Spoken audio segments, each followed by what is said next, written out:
Hello, everyone, and welcome to Be Bold, Fierce, Unstoppable. I am your host, Zach Lyotis. And today's show, I am so honored to have Rich Lewis. Rich is an author, speaker, and coach who focuses on centering prayer as a means of inner transformation. His newest book is titled Sitting with God, A Journey to Your True Self Through Centering Prayer. He publishes a weekly meditation, book reviews, and interviews on his site, Silence Teaches. He has published articles for a number of organizations, including Contemplative Light, Abbey of the Arts, Contemplative Outreach, Word, In Search of New Eden, The Ordinary Mystic at Pathos, and The Contemplative Writer. Rich has been a daily practitioner of centering prayer since June 1st, 2014, and has taught in both his local and virtual community and offers one-on-one coaching.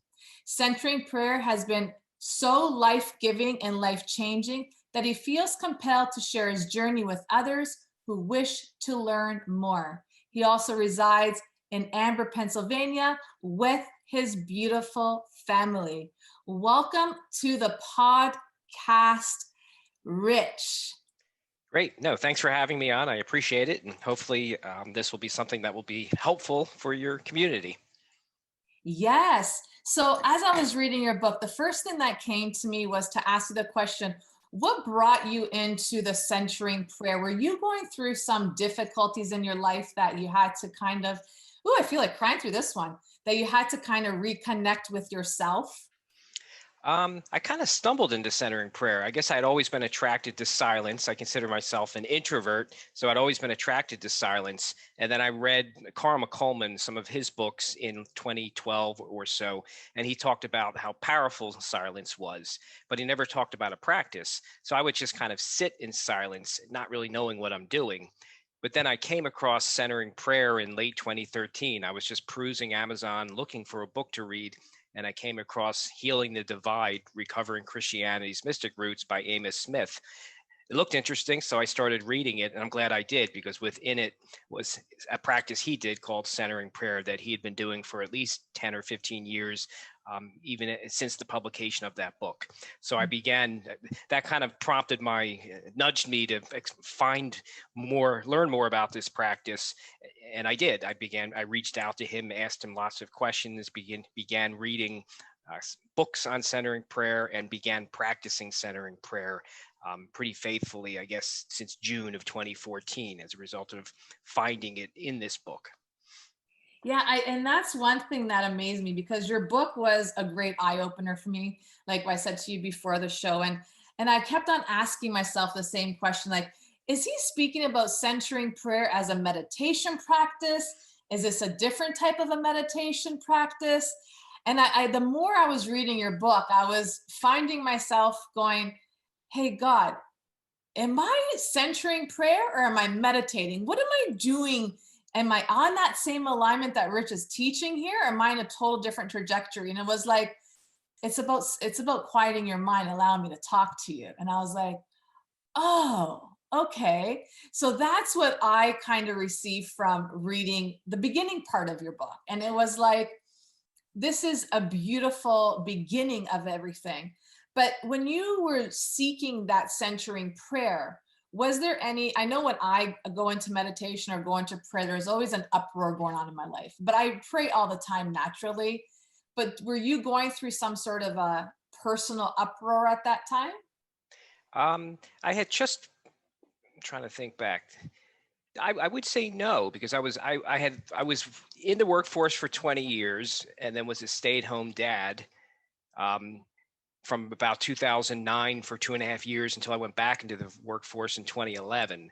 But I guess I began practicing centering prayer in 2014. So I would say no, I was already back in the workforce. I think I was just looking for something and I didn't know what it was. I probably could have used it when I was a stay-at-home dad, because that's when I really needed it more. But I didn't know about centering prayer. So I wish I had discovered it in 2008. And so I could have used it in 2009, 10, and 11 while I was not working. And that was a unique experience being a stay-at-home dad. So No, I think it was just something I was internally looking for and didn't realize it. And maybe I was just not ready for it until then. Is the only thing I can surmise. Like I wish I had found centering prayer much earlier than I had, but I'm so glad that I'm practicing it now. That's awesome. I always say, listen, stay-at-home dads, stay-at-home moms, that's the biggest job you could have Oh because you yeah. don't get paid for it. It's 24/7, it's nonstop. So that's a difficult job, right? So I want to start off with chapter 11 because I'm always a person, it's called Jesus and non-duality. So I'm the type of person I say there's duality in the world. There's the day, there's night, there's sun, there's moon, there's in, there's out, there's good, there's bad. But there's something in chapter 11 that kind of got my attention because God is all, or Jesus is all. And I'm just going to read a little part here from Richard Rohr. I'm convinced that Jesus was the first non dual religious teacher of the West, and no reason we have failed to understand so much of his teaching, much less follow it, is because we try to understand it with dualistic minds. Now, that really got my attention because being someone that feels energy, connects with energy, I always looked at life or Jesus as duality. But when I read this chapter, many things changed within me. And I said, wow, that is such a beautiful way of expressing non duality. Could you dive deeper into how could people live in a place of non-duality and really just accepting life or Jesus for the true essence of who we are, suffering or successful, ill or healthy? I would say, and it's a tough one sometimes because sometimes I even battle with the term, but I would say just being open to letting things be what they are is really what Mm. non-dual thinking is. It's just being open for the present moment and what it offers, not thinking I always have to be right, that there's a right and a wrong, just being open to what is, listening more to people and not jumping to a conclusion or argument or that I'm right and you're wrong, and just accepting things the way they are. And even thinking, I mean, God made a very diverse, we're all very diverse, unique people, and we're all needed. Um, you know, small and large companies or teams or whatever need the diverse members together. They make that company or that team or the family or the community whole. So we need, it all belongs, I guess. And Richard Rohr, I mean, I guess says stuff like that, but really, just everything belongs, and being willing to say yes and just be with the present and what it is and what it has to offer. It's a hard one. It's a hard one, but that's kind of what it is. It's just being willing to say yes to everything that is, and not saying no to things. It is a hard one. And that's where I got swallowed up in the book because I was like, man, how can I live in a non-dualistic way? Like, especially if anger arises, like, how do I deal with anger? Like, I've always had this conversation with Jesus. I said, Jesus, I got an anger problem. Like, we got to heal this anger problem, Jesus.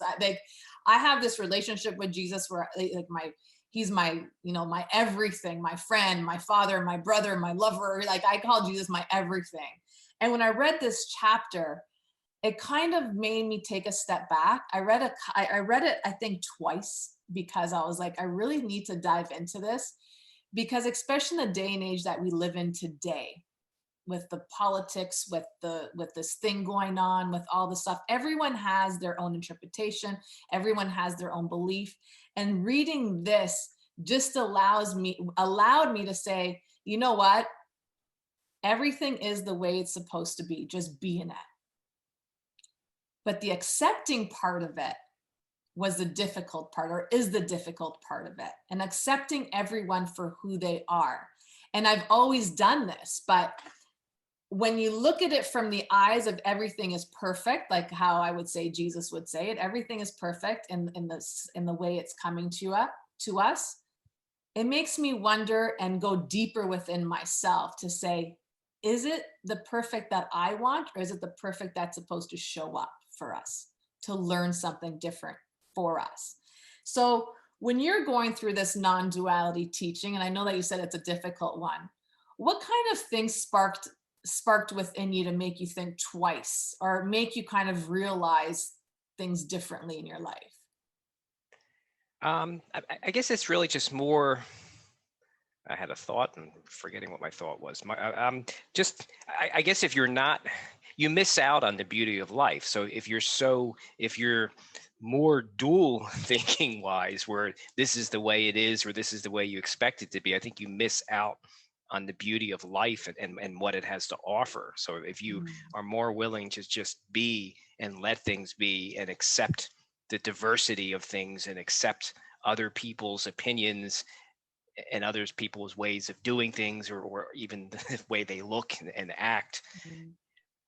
you're you you'll have a better experience. And even just in life in general, your expectation of your environment, or your expectation of how things are going to be and do, if you're just open to the situation and what it presents to you, you're going to see things maybe that if you were dualistic with your thinking, you would miss.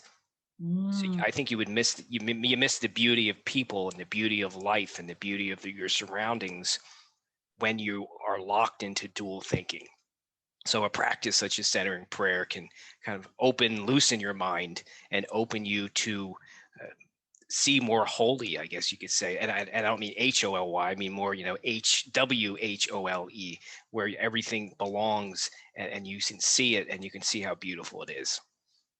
I love that answer, to be honest with you. That is a great answer in that, because you do miss, I find when we have our own judgments, we do miss the beauty in so many things because now we're putting our blinders on Right. and judging others. So that chapter did make me think twice about many things, and actually brought me back to so many parts of myself of judging myself.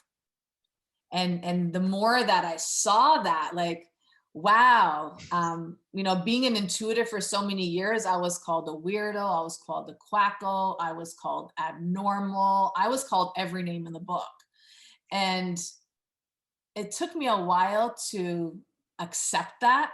But I think in the last couple of years, I said, well, if I'm weird and you're normal, I'm happy I'm weird because this feels really normal right now because I feel so connected to everything. And there's a part in your book, and I don't want to go through this right now, because as you saw, I have like pink notes everywhere. But there's a part in your book, and I remember, I think you were throwing a ball with your daughter, you're talking to your son, and you're listening to the birds, and you're becoming one with everything. Is this centering prayer allow you to become more aware of that we are connected all as one, or is this something that you already were aware of before centering prayer showed up? No, I guess it happened probably as a result of centering prayer, because I think Mm. maybe in the book I share some experiences which sometimes you're hesitant to share because you think people will think this guy's nuts, but then I figured, no, I'm just going to say them anyhow. So no, I've had a couple unique experiences where I just felt like life was pummeling me in a nice way. And I think I had, well, obviously the one was in the we're in I'm in the cul-de-sac playing with my children, and everything just seemed to be so bright and live and vibrant, and life was kind of bouncing at me. And then it just stopped after 10 minutes or so, and I didn't know what to make of it other than God or the universe wanted to show me something. The other, then I think I had it in the book, I'm not sure. I was in for work. I was a day early in New York City, and I was at one of the parks, and life was loud and Yeah. vibrant, and it was almost overwhelming. And it wasn't just the New York City sounds, because they're loud anyhow. There was something about it, and that went on for 10 or 15 minutes. And actually it was a bit overwhelming. It was weird. I even had called a friend after it who practices centering prayer, just to say, I'm calling you because if I told anybody else, they may think I'm crazy. But I just felt like life was coming at me loud and vibrant. And then finally I was hoping it would stop because I couldn't take any more of it. So that was, I think I would attribute both experiences to centering prayer, just being open to life and what it the richness of life and the vibrancy of life and all that it has to offer. And I haven't had those are two vivid experiences I recall. I don't can't say I recall any other ones. Maybe I had one other situation after a centering prayer practice in the basement, and I don't remember why. I was very anxious going into it, and I remember coming out of it, and I was very calm and relaxed and relieved, more so than I normally am. And I wasn't, doing I wasn't smoking pot or doing anything in the basement. I was just doing centering prayer. Can't believe I just said that. But so maybe those three experiences, where the one was just vibrancy and brightness and loudness, life coming at me, and the other one was just calmness that I've never experienced before. It's so interesting because I did read that part because New York, I was called to New York City after 9/11. Okay. Spirit told me to go to New York City. And I totally felt exactly what you were talking about when that was chapter 12, by the way, you were talking about. Okay. Because I was in Central Park and I said, what am I doing here? Why have I been here for 4 days? But everything felt really silent to me because I was connecting to the Almighty. And this was after 9/11 when I was called to go to New York to pray for all the bodies in New York after the Twin Towers went down. I'm getting goosebumps talking about this. And I spent 3 days looking at benches, sitting on benches, and almost collecting lost souls that didn't find the light after their death. And by the time it was 5 days into this, next thing you know, I come home and I hear, you haven't finished what you told us you were going to do. And I said, oh, wow, I forgot to bring you guys into the light because I was so in my silence going down Central Park. I mean, everyone knows Central Park is loud. There's music, there's everything going on. But when I came home and did my work, at that point, I felt like everything opened up and then overwhelming emotions came through me. It's almost like I left myself in that silence, but forgot to take myself out of that silence. So it almost feels like we went through the same thing, but just the story was a little different. And it's Right. interesting how you said, I wasn't smoking pot in the basement, but sometimes I find meditation or strengthening prayer is that euphoric feeling that could take you to a place where someone goes when they do have their cannabis. So that's why I laughed at that. I'm like, because there's a popular, I can't remember his name, but he always talks about, he goes, I don't smoke marijuana. He goes, all I do is meditate. So that's why I chuckled when you said that. I want to ask you this question because I said there's a lot of questions I want to ask you, but when you're in centering prayer, could you just take us through the process of centering prayer really quickly? Because I'm sure everyone's wondering, what is centering prayer? So first, let's answer the question, what is centering prayer? Sure. No, I'm glad you said that. I was going to suggest that. So, centering prayer was created in the early 1970s by three Trappist monks, so three Catholic priests.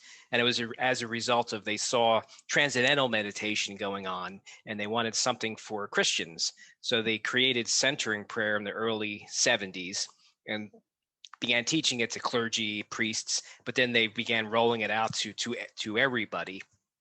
And then what it is it's a practice. So it is meditation, but it's also a relationship with God. So it's a practice that opens us up to a relationship with God, because during centering prayer, we believe we're consenting to the presence and actions of God within us.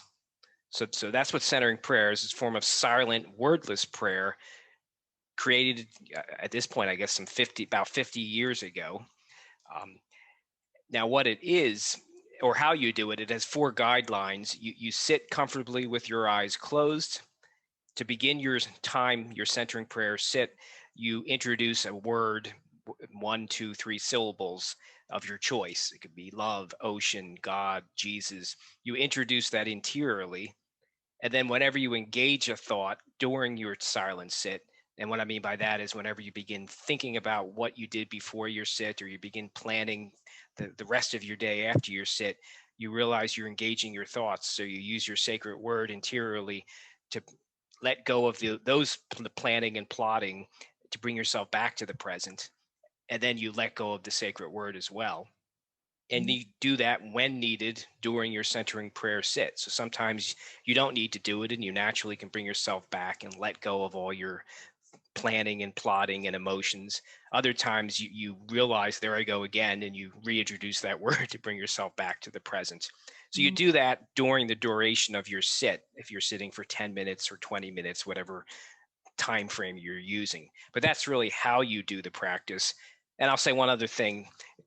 You don't have to use a word. I actually use an image. So I picture an image in my head. You can use your breath to bring yourself back.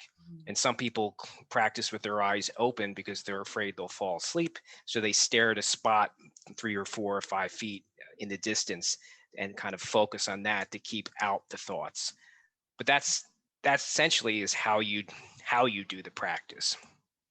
Yeah, I know your daughter was doing the practice with you in the basement, and she said she couldn't close her eyes, so she kept her eyes open. I thought, wow, that's incredible for a young girl to keep her eyes open during meditation.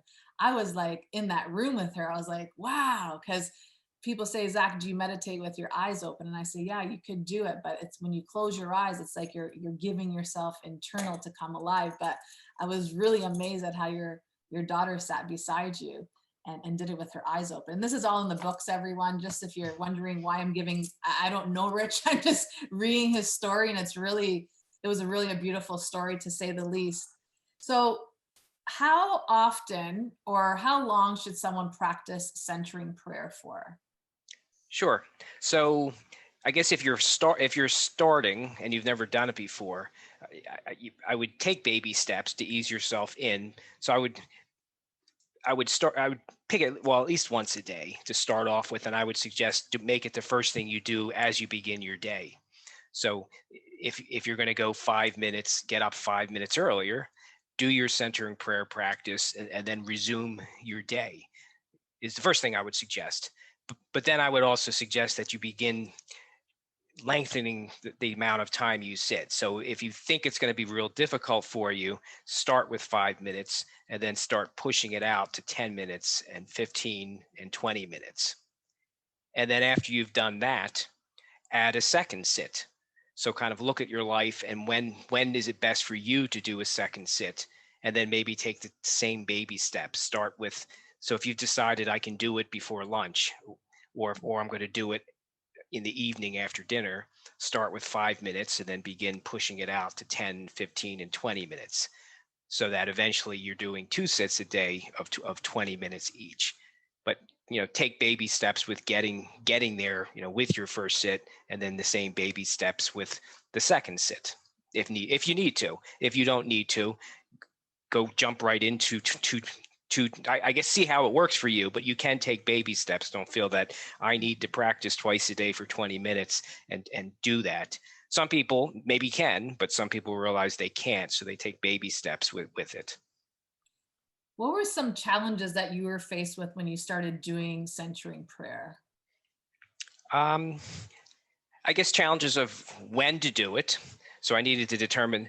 The morning was always the best time for the first sit, so that wasn't too difficult. You just needed to. I just needed to make sure I got up earlier. I would get up 30 minutes earlier, if I was doing a 20-minute sit. Mhm. Then the second sit, the challenge was when can I do that? So that shifted around. When I first started practicing, I was doing it after dinner, more toward the later evening, and then I realized that wasn't working well, and I felt like I was taking time away from my family, so I shifted it to before lunch. At that time it was pre-COVID, so I was going into an office, so I actually would do my second sit in my car in the parking lot before lunch, and that wasn't taking any time away from my family, obviously. So I guess for me it was the challenge of when to do it where I feel like I'm not taking time away from my wife and my 3 children at the time. So early in the morning at 5:30 wasn't impacting anybody because they all were sleeping, and if I would wake them up they wouldn't be happy with me. So so that was a good time. And then obviously the lunchtime in the parking lot didn't impact anybody. So those were my probably biggest challenges, were when to do it, and try to do it where it had the least impact with my family. Yeah, that's a great time. I know I do that at about 5:30 in the morning. I sit, then I always say, I'm sitting with you, God. Now I'm writing. So I do a sitting for 30 minutes. I'll do a writing for 30 minutes. So I always say, I'm Okay. writing you a letter now, God. I'm writing you a letter. So that's awesome. Have you had, and I know a lot of people when they speak about meditation and just sitting still, these thoughts come roaming in their mind. And I always tell people that's normal. It's supposed to happen. Did you ever face that happening to you when you first started doing this? And I know you said that you have this vision that you come or it comes to you. So in order to bring that breath or bring that clarity to you, but how often did you find yourself or did you find yourself having those thoughts come to your mind? Um, I mean, even to this day, I mean, I'll have racing thoughts. So some of my sits are easier than other sits. Some sits I hardly ever feel like I have to use my image, and sometimes I know I'm not even. I haven't fallen asleep, but the second bell, kind of alerts me that the sit's over, and I often wonder where I went. And I guess I say I'm in between my thoughts, but I'm not sleeping. So I guess it varies even to this day. So I've been practicing since June of 2014. Some sits are race, so that's normal. Some sits you have racing thoughts, and I'm thinking about the second half of the day. If it's my second sit, other times the thoughts aren't as racing, or maybe I've just been having not as a hectic and chaotic day, so that I don't have as many racing thoughts going through my mind thinking about the second half of the day, particularly if it's a work day. So it varies really, and I tell people that it can vary, and you're not doing it wrong. If you show up and do your practice and use your sacred method to let go of your thoughts and emotions, you're not doing it wrong. You can't fail. If you Yeah. show up, you're doing it right. And if you don't show up, you're not a failure. I tell people too, forgive yourself and just show up for your next sit whenever you normally schedule them. See, I love that you said that because a lot of people, I've been meditating for a couple of decades now. And a lot of people say, well, Zach, you've been doing this for so long. And I'm like, yeah, it doesn't mean that I don't think about my to-do list still. So I love when other people share their experience as well, because it's something that's normal and something that will continue happening because we do also live a life beyond what I call the 5D realm. And I always say we're sitting in silence, connecting to a different energy frequency that is between our thoughts. And sometimes the bell does go off, and sometimes you're wondering why isn't this bell going off fast enough? And you're still sitting there.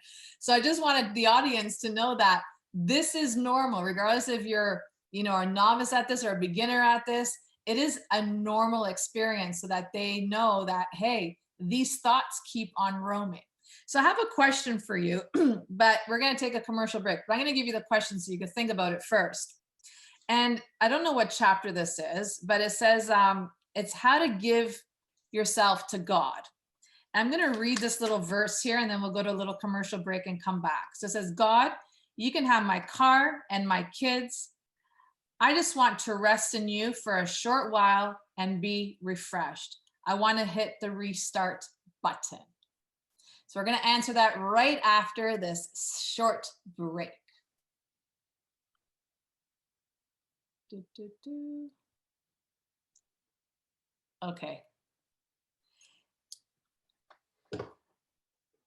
And we are back with Rich, and answering the question is, how do we give ourselves to God and hit that reset button? So Rich, let us know how you reset your button and give yourself to God.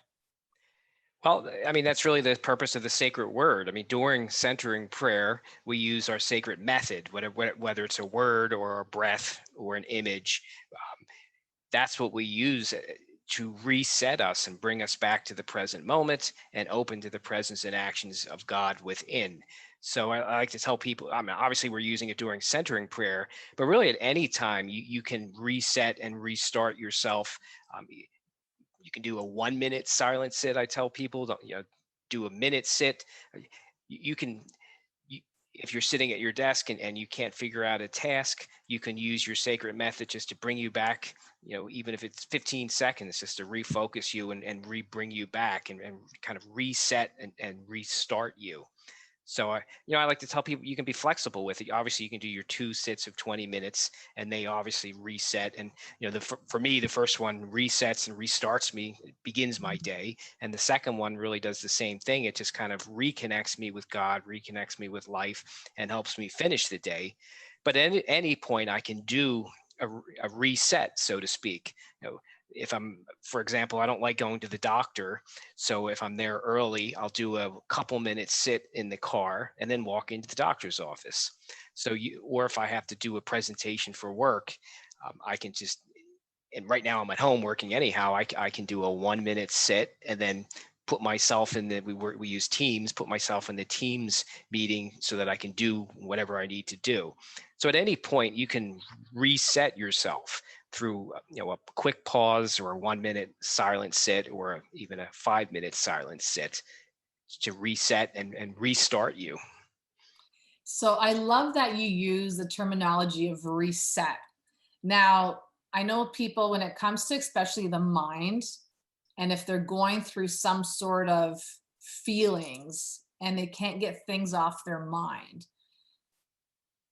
how long would it take? Like, how can I could feel what I want to ask you, but because I could hear so many people go, it's not that easy, Rich. I can't just clear my mind sitting there and resetting. So it's this giving yourself to God. And that's where this is what got me was, God, you can have my car and my kids, right? I just want to sit, rest in you for a short while and be refreshed. When I just read that alone, I feel like a new breath of life comes to me because it's like nothing else matters other than being in this present moment. So for those that are not, say, as advanced as you and I are, in a sense, there's no as advanced. It's just that we know we've practiced much longer. That's what I mean by advancement. How can you explain to them to be in that refreshing state of pushing that pause button, resetting themselves, of giving it all to God? What they might even, what I suggest is sometimes you if you have the time, you sometimes need to get up and take a walk. So I have found movement will help. So you can still do your centering prayer practice, but you might need movement. Movement just is very healing, can make you feel better. So even if you're stressed out, like I go to Planet Fitness, which is a local gym near me, and I might go to the gym and I might have some anxiety and I can just feel it. But after I do a kind of a strength workout, and then I end it with kind of an aerobic workout on something like a 20-minute workout on one of the machines where you're going to get your heart rate up. So I would encourage people maybe even take a walk and do a silent sit, because I think movement really, really helps get rid of stress and anxiety. So for those that maybe are having a real difficult time, and this 1 minute or 2 minute sit, reset, restart, refresh is not going to work, movement, even if it's just a walk around your neighborhood or a walk for 5 or 10 minutes, and then try a silent sit, is what I would encourage people to try. Now, can you do a centering prayer even when you're working out, or is it just more of a silent sit? You can practice centering prayer walking. I mean, you obviously do it with your eyes open, but if you think about it, you can walk and meditate. I mean, you're really Hmm. you can use your breath or into maybe more of a word, or but no, you could do it all. You can meditate while walking, and there's prayer labyrinths, and I've done prayer labyrinths where, I don't know if you've heard of them, where it's you start on the outside and it's kind of a circle that you're wrapping around and around until you hit the middle of it, and then you turn around and then do the same thing to walk out. That's really that is meditation. I mean, Hmm. you're just walking. So walking is a great form of meditation, and you can definitely do centering prayer. In fact, I've told some people that say I have attention deficit disorder, my mind works twice at the rate maybe an ordinary person does. Then I suggest to people to try centering prayer, but walk while you do it, obviously with your eyes open, but Yeah. do centering prayer while and take a 20-minute walk, because you can do meditation, you can do centering prayer while walking. Definitely. I probably do it by default and don't even realize it when I'm Yeah. walking. Yeah, that's interesting. And it's funny that you said attention deficit disorder because not too long ago, I was working and I kept on getting up and getting up. And I said, why do I keep getting up off my chair? I feel like ADHD is kicking in, you know? And it was like, Zach, breathe. And I'm trying to breathe. And I could feel this anxiety, but I was going right to food. Food was my choice of something to get my mind off of really what I was feeling. And it's interesting because at that point, I just kind of sat. This is way before I read your book. And I just kind of sat and I said, you know what? I need to heal with whatever's going on inside of me right now because I keep on running to food and my body has expanded and it has to shrink right now. So it's interesting that you say that because just about a week or two ago, I noticed that that emotion was coming up. The attention deficit disorder was coming up. And I was like, it's back. Why are you back? And that's when I took out that 10 minutes of just shutting everything down and saying, you know what? I can't give my attention to anything right now other than my breath and just healing this emotion that's coming up. And I guess that's another way of like having the centering prayer, not realizing, like you said, by default, I was doing it as well. And then all of a sudden I get this renewal vibe within me. I'm like, okay, I'm good to go again. And my mind was more sharp and focused. And I thought, well, this is interesting, right? So it's interesting how you brought that up because I've been dealing with my ADHD for the last couple of months now. And I'm trying to get to the bottom of why it's showing up, you know, when it's just showing up out of nowhere. And I just don't understand it. But for me, my biggest problem is I was running to food to cover it all. But getting into that breath or getting into that prayer or getting into that silence was literally my refuge. I haven't experienced it in about a week now, but that was truly my refuge. So it's I love that you said that. So I want to move on to something else. And it says the 4 dimensions of prayer with God.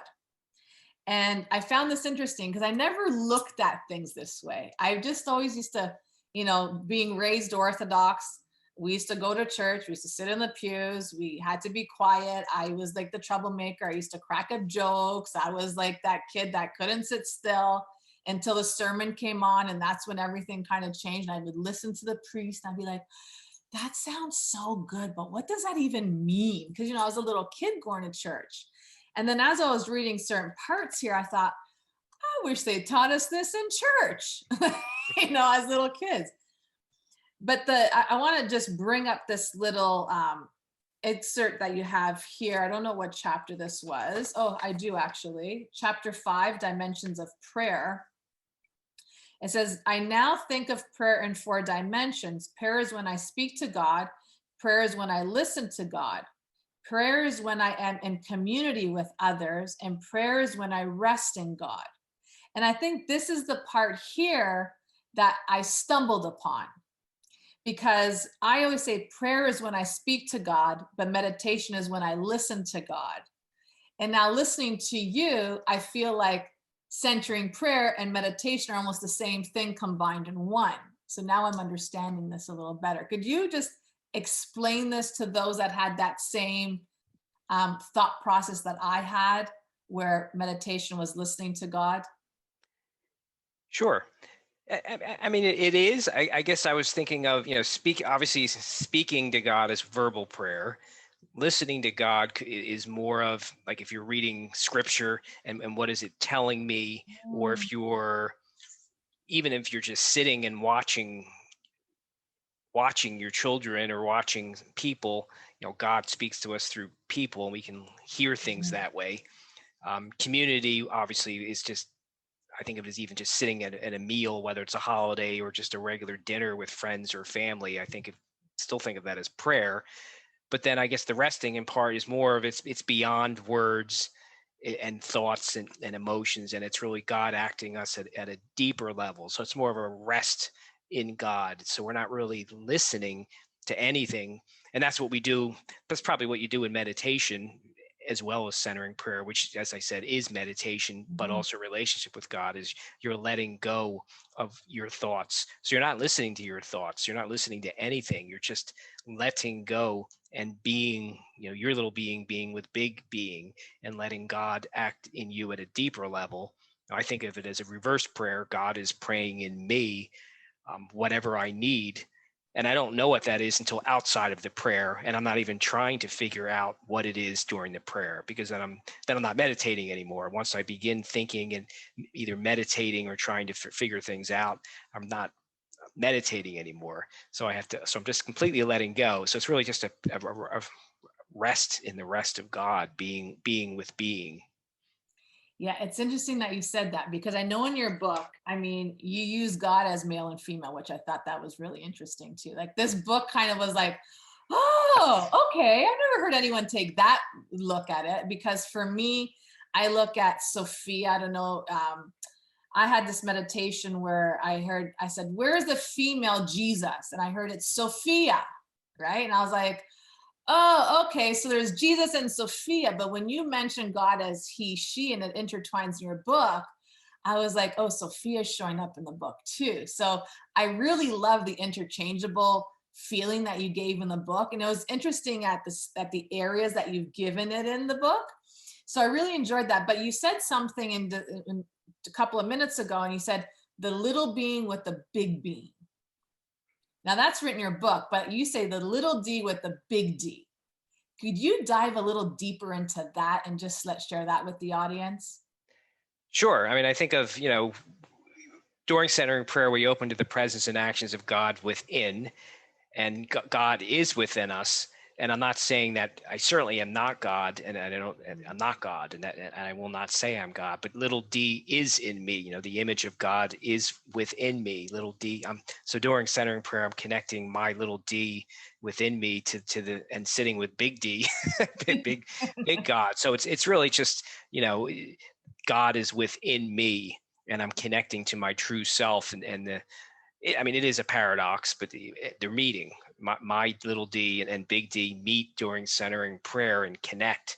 And my objective really is to live from my true self, the person God wants me to be. But to do that, I have to connect, let go of me, and connect to the God, God within me. So I'm not God, but God is definitely within me.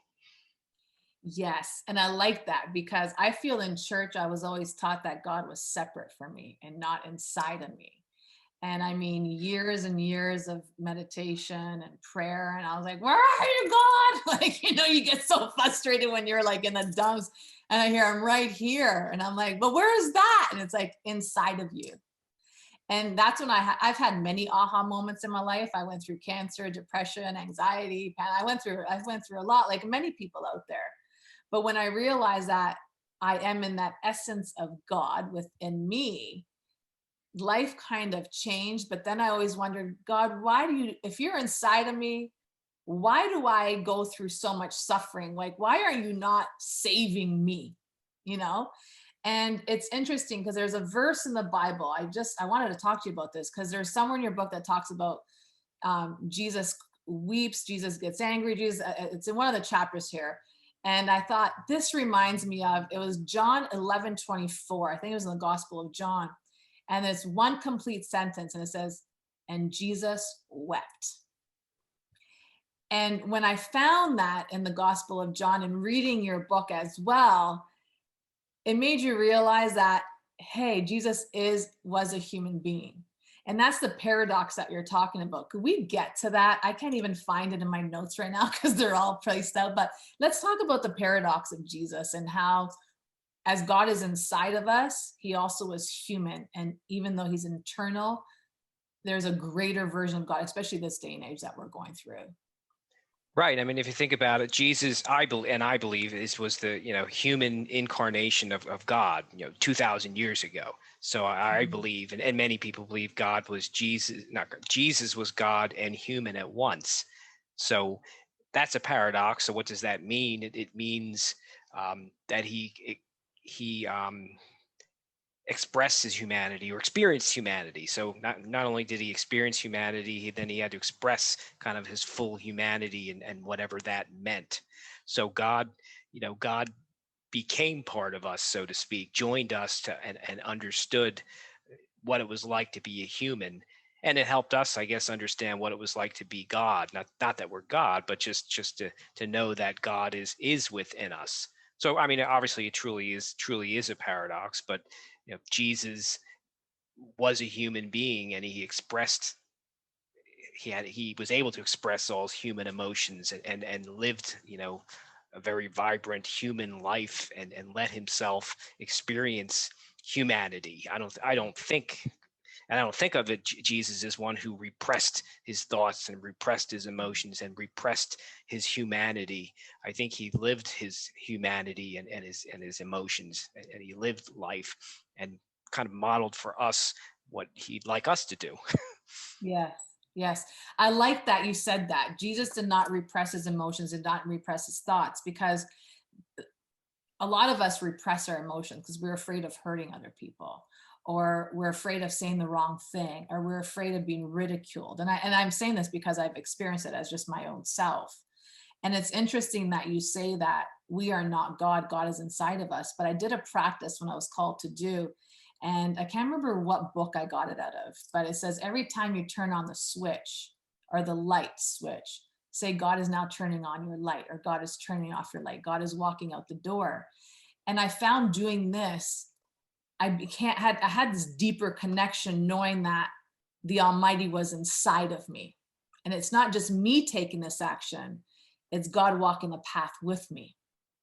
So you spoke about God going through repression and expressing himself, but I want to get back to the let go part, because the let go is probably the most difficult. And being someone that I know you work with people one-on-one as well, and I'm sure you help them let go of a lot of emotions that they have to go through so they could be their true authentic self. How could one person let go of things that have been so dormant inside of them for so long? Through a practice such as centering prayer. I mean, I think of centering prayer as it's not a race, it's not a sprint, it's a long-term marathon with God. So, as you show up to your sits once or twice a day, it's a safe place to let God heal and transform you. Thomas Keating, who was obviously one of the main centering prayer Trappist monks that I mentioned to help create centering prayer and begin spreading it, said it was divine therapy. And what he meant by that is when you're sitting in silence, you naturally, like if you think about it, your body, it holds a lot of tension, and then your emotions, your mind it holds a lot of repressed thoughts and emotions and things you didn't even know exist. But when you show up in centering prayer, or for that matter, probably any type of meditation practice, your body starts relaxing, and I guess getting more relaxed, and the tension starts dissipating over time, and thoughts and emotions that were that you have and know you have, and thoughts and emotions that you don't even know you have that are repressed, possibly going all the way back to childhood, just kind of start coming out and unloading from you. So I think over time you'll begin noticing you're not as tight and tense of a person as you were, and you seem to have more inner peace and more focus, because you're letting go of all this tension in your body, and you're letting go of all these thoughts and emotions and repressed emotions, and over time being healed and transformed. I mean, it's kind of a neat way of when I was reading in one of the Thomas Keating books, or maybe he was speaking it when I was listening to him. As this unloading process is beginning, the Holy Spirit is kind of rushing in and filling the space that was occupied by that tension and repressed thoughts with the Holy Spirit, and more of you is filled with the Holy Spirit instead of kind of the emotional baggage and stress of a lifetime. So it is a long-term marathon. It doesn't happen overnight, but I think as you keep showing up and practicing, each day and each week and each month and every, year after year, it does change you. And you can even know when you probably notice that when you see long-term practitioners, you notice something different about them. They're something different about them. They're more calm. They're more assured of themselves. They're more at peace. Maybe they even, I remember I was going to a welcoming prayer one day event, which through the contemplative outreach near me in Philadelphia, and I was sitting next to a nun, and she probably had practiced centering prayer forever. Yeah. I felt like I was sitting next to God. She like radiated peace and joy. It was so Mm, weird. And I've heard that people have said that, like Tom, I never met, he passed away a couple of years ago, but people that would sit in the presence of Thomas Keating would say they would just start tearing. They didn't know why. They were just sitting in front of someone that was radiating God, I guess you could say. And yeah. It's interesting that as I've had people say that to me every time. Why is it that I walk into your house and I'm bawling my eyes out? I say, "Oh, Jesus is here." That's why. Because I said it starts off with a prayer. It goes to a writing exercise. Then we go for a walk, and I come in and I burn incense. So Jesus is here. Because I've had people come into my house bawling their eyes out, and I just sit there and go, "Okay, let them take care of you, Jesus. You're dealing with them. I don't want to deal with that." But it's beautiful that you say that. Have you ever cried in your meditations or in your centering prayers? I have not. I mean, I have not, and maybe maybe tonight will be the first time, but no, I have not. So no, I mean, I know a number of people will either tear. Well, I guess maybe I've had slight tears, but not just where it was just rolling out. But no, I mean, some people will talk about either twitches and pains or tearing, and that kind of stuff will occur. I have not. Mm. It's funny because it happened to me this morning. That's why I thought I'd ask you. Okay. I mean, I may It have had happened to me. slight tears, but nothing, where it was just pouring out or anything like that. What are some experience? I know I've been through a lot when it comes to meditation and prayer. Like, I mean, I've yelled in the middle of my meditation. I'm like, whoa, where did that come from?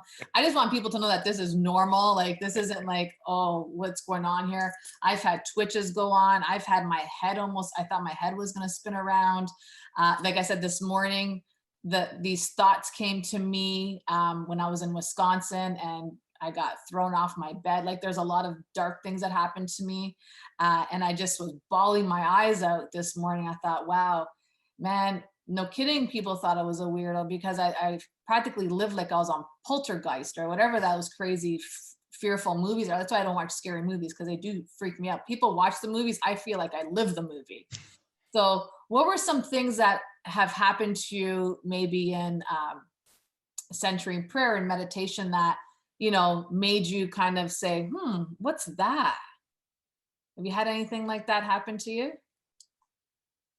I mean, I guess I have not. I mean, Mm, I have not. I mean, I don't want to make something up just to yeah. for your No, that's listeners. great. So, Lucky you. and I'm Lucky not you. saying, but no, by all means, I'm not saying though. I sit and I have no thoughts. As I said earlier, Yeah. I definitely go to centering. Like, I'm by nature, I'm a nervous person. Like if it's we had a nice long weekend. I had I was off Monday, so it was Saturday, Sunday, Monday off, and then this morning I wake up with anxious, thinking about all the work I know I need to do today. Mm, So that's weighing on my mind as I begin my sit, and I make sure I did a full 20-minute sit today, because I knew I definitely need it before I begin my day, because I'm already thinking about it. So for me, it's just, I guess I wake up naturally an anxious person, so I need my centering prayer sit. And then in the middle of the day, I need my centering prayer sit, particularly during a work. I'll probably do a sit after this podcast. This podcast has not made me nervous. I'm saying that, but I awesome. need my sit so that I can then finish the rest of my day, because I know I still have a lot of things to do. I have 30 items that need to be done, so I'll look at it and say these 5 must get done today, and the next set can go into tomorrow.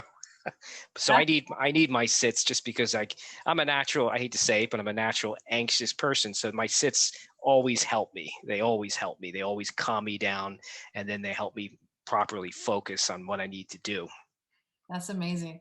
Well, I'm going to say you're one lucky person that didn't have to deal with what I've gone through, because let me tell you, it's not a fun it's not a fun journey to be through when you're being tossed, or weird things happen to you, and you're just like, wow, bawling my eyes out. I'm screaming in 1 minute, my body's twitching the next, my head's turning the next. But this is all what I said. This is all the suffering that I've been holding on into my body for years, that's ready to be released. So I love that other people don't have to experience it half the time. But I love this conversation that we had here today, Rich. But I have one question before we let you go. What does God or Jesus mean to you? For me, it's just a presence that is always with me. So it's not that I sit with God or Jesus during my centering prayer, sit, and then I'll see you again when I do my second sit. It's this: I sit with God, I sit with Jesus, and then I get up and walk with God. I walk with Jesus, and it's the constant presence that is always with me. So when I'm anxious or worried or fearful, that's when I've forgotten that this presence, that God is always with me. So that's maybe the biggest thing that centering prayer has done for me, is that I sit with God and then I walk with God, and God is never apart from me, and God is always with me. I think of it as God is behind me, pushing me forward. God is walking alongside me, holding my hand, and God is in front of me, kind of nudging me forward. And God is within me, giving me, inner wisdom or inner peace or whatever it is I need just for the next moment. That's beautiful. That is so beautiful. Well, thank you, Rich, for being on the show today. I really enjoyed it. I really loved your book, Sitting with God, A Journey to Your True Self Through Centering Prayer. To get a hold of Rich, you could find all his information in the show notes below. Once again, Rich, thank you so much for being on the show. No, thanks for having me on. This was a lot of fun. So thank you very much. Thank you so much. Bye, everyone.